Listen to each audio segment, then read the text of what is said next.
Let's go for a test drive.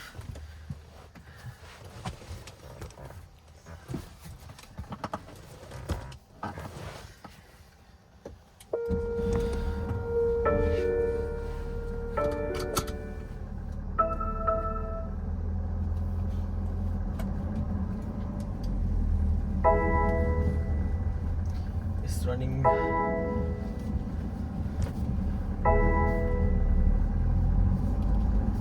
Let's see how the car is running so far.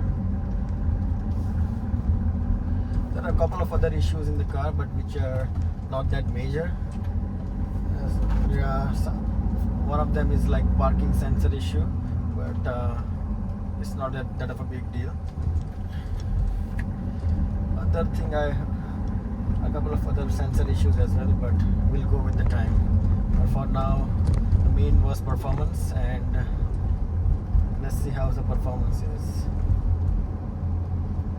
So far, this car is not running that sluggish and rough, so that's a good sign.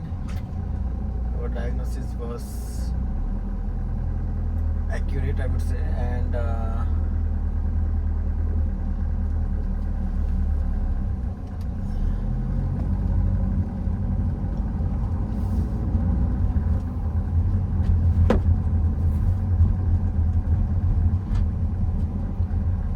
it was cheaper than I expected. It just cost me $50 for the BMW X1 correct sensor. So I got it from Amazon. So